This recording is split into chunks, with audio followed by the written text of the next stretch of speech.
All right, hey guys. I'm very excited to finally make this video, but I finally beat Hades. So it took me like a year to beat this game because I stopped playing for months and months for some reason. I was just so addicted to other games and like work and all that that I just never made time for it. But I'm glad I finally did because the ending of the game is just it's really wholesome, really sweet. I didn't expect it. I honestly didn't know that there was a real ending to the game, but there is, and I enjoyed it. So for the 10 people out there who don't know what Hades is, it's a roguelike that is very, very unique. It does things samey to a lot of roguelikes, however, it does things a very differently. Compared to, let's say, Binding of Isaac, for example, because that's just the one I know the best. So for starters, you're like a made up, like Olympian god, like mortal god person named Zagreus, and you're trying to get to the surface, basically, because your dad is the god of the dead, Hades, and he does not want you doing that because it's just forbidden across anybody and everybody. You're not allowed to just go and come back as you please.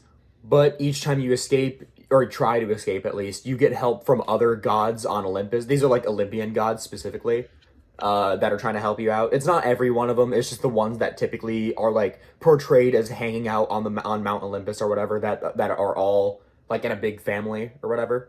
So they can't really talk to you directly, but they can just send you little messages and little abilities called boons that can like pretty much not alter but enhance the weapon that you're using in each individual attack that you do.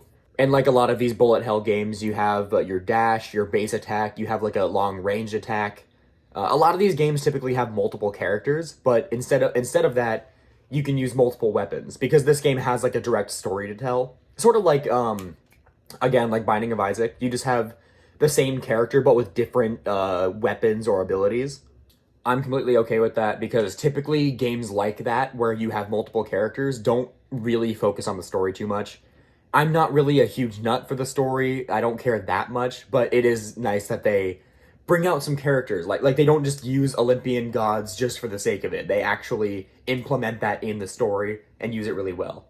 On top of that, it gives them a really good excuse to use like certain terminology that some people just don't know about, like shades, for example, being like the people who reside in the underworld, which is just kind of, I don't know. It's just like using that lingo is just kind of cool to me.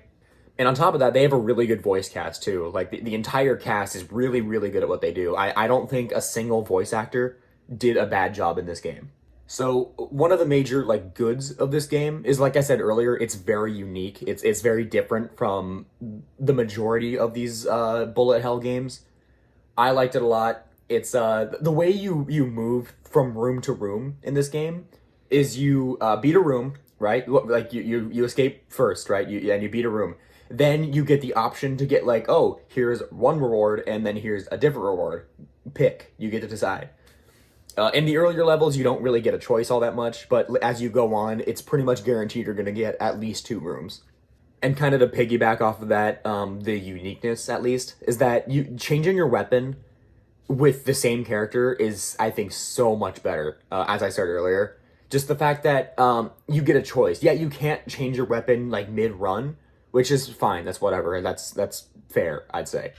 But the majority of the weapons are not unfair to use. There are very good. There are quite a few benefits to using each one. Some are close range, some are really long range. Up to you what you want to use. And some can get so broken that it's almost a guaranteed win each run you do. And honestly, without like nitpicking, I don't think there's very much bad about the game.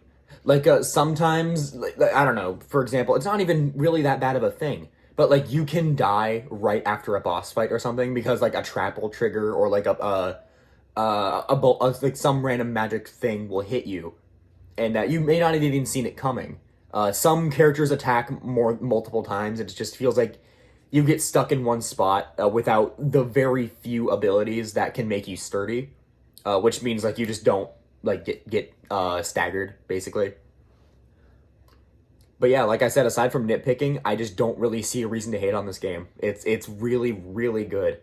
And I know I'm doing this really, really late, but I'm happy that I finally got around to it, to beating it specifically, because it's so good. And on top of like having an ending, you can still keep going after that. It doesn't just end. You don't lose. You don't just like how some games will just stop, like make a save point right before the final boss or whatever. It doesn't do that for this game. You can just keep going. There's actual story after the game ends where you're allowed to just keep going, and I like that. I give this game a 10 out of 10. Yeah, it doesn't have infinite replayability like something like Skyrim, for example, but you're gonna get so many hours into this game that I don't think it really matters.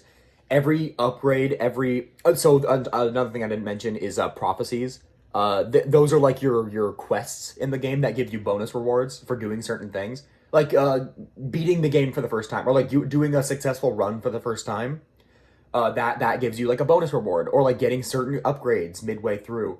Those are just little bonuses that you can get throughout. It's definitely going to take a long time to get through those, and I am still working on that myself. I don't know how long I'll keep playing this. I don't even know if I'll 100% the game, but I would like to one day, if I get the time to.